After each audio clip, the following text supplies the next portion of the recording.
Are you going to go the safe route that will get you what you need now? Or are you going to take a chance on something that might fail horribly or get you to where you know that you want to be? Damn. And I said, can I think about it? He goes, no, I need to know now.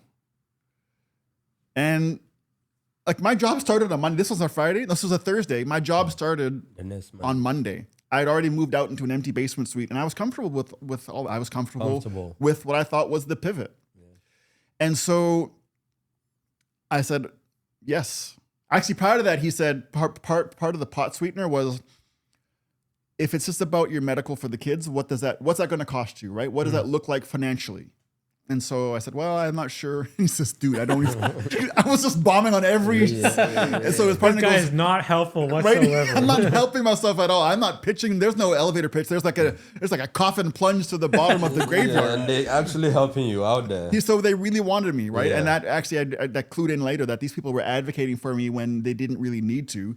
But his partner goes, okay, I have 2 kids. This is what I pay for medical. It's going to cost you about this much a month. How much is your salary? And then Scott said, I will match this and pay this much more for medical and dental as long as my runway will let me, which is as long as my stocks will run out, and that is 7 months. And after that, no guarantee. Yes or no?